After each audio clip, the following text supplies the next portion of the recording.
मेरे प्यारे आका सल्लल्लाहु तआला अलैहि वसल्लम के प्यारे दीवानों, आका करीम रऊफ रहीम अलैहि तहियत व तस्लीम ने इरशाद फरमाया, और ये इरशाद मैं समझता हूं कि आज की गुफ्तगू के अंदर दिलो दिमाग के अंदर हमेशा के लिए महफूज कर लेना है, और हर आदमी हुजूर के इरशाद की रोशनी में ये समझे कि वो खुशबख्त है या बदबख्त, खुश नसीब है या बदनसीब, कम नसीब। इसलिए कि कोई मुसलमान तो बदनसीब हो नहीं सकता, इसलिए कि मुसलमान है तो उसका नसीब अच्छा है, तभी तो मुसलमान है। वो कम नसीब यानी ऐसा शख्स जिसकी सोच परागंदा हो चुकी है, वो कोताही और कोता फिक्र का हामिल है। और खुश नसीब और कम नसीब को आप समझें। कम नसीब कौन है? बदबख्त। हुजूर सल्लल्लाहु अलैहि वसल्लम फरमाते हैं, आंखों का खुश्क हो जाना, यानी आंखों से आंसू न निकलना।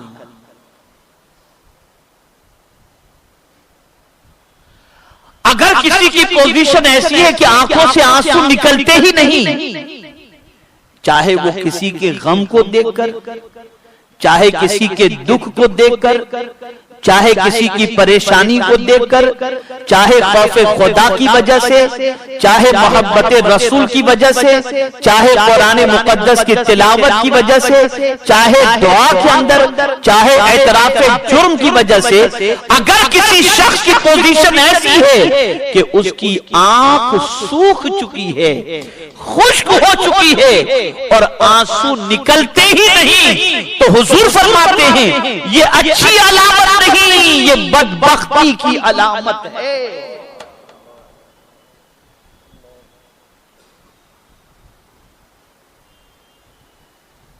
ये बदबख्ती की अलामत है।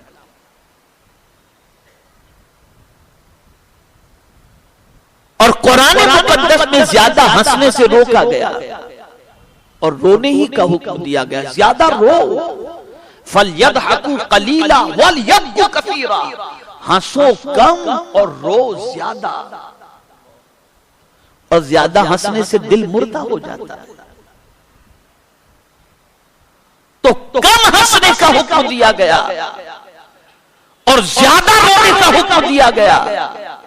और मेरे प्यारे आका सल्लल्लाहु तआला अलैहि वसल्लम के प्यारे दीवानों, जब इंसान कसरत से रोने का आदी बन जाए, बल्कि मैं आपको बताऊं, सैयदना फारूक आजम रज़ी अल्लाह तआला अन्हु खौफे खुदा की वजह से इतना रोते थे, इतना रोते थे कि आपके आंख मुबारक के नीचे ऐसे आंसू बहने की वजह से निशान हो चुके थे। इस तरह से रोते थे।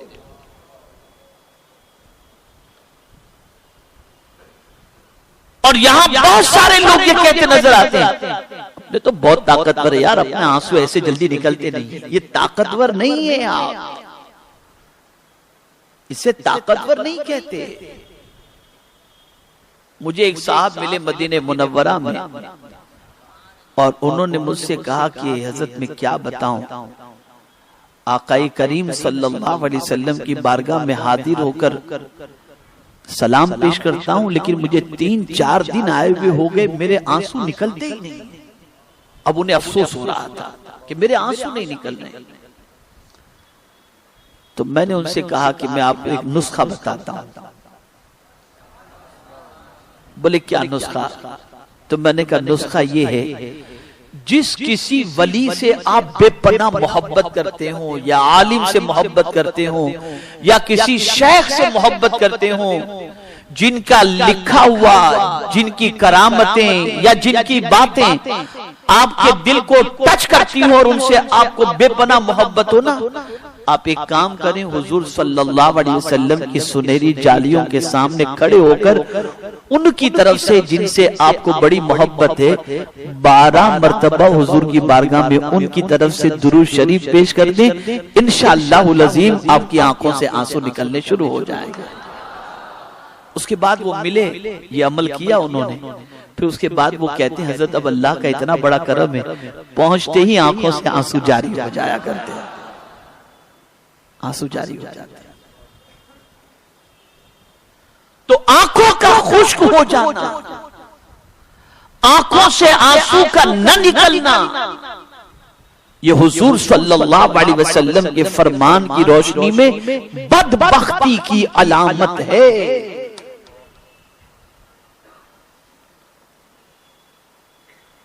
अल्लाह वालों की सारी जिंदगी उठा करके देख लो तो गिरियो जारी ही में उनकी रातें और दिन गुजरते नजर आते थे, बल्कि खुद हुजूर की शान जब आला हजरत बयान करते हैं तो रोने ही का तस्करा करते हैं और कहते हैं अल्लाह क्या जहन्नम अब भी न सर्द होगा।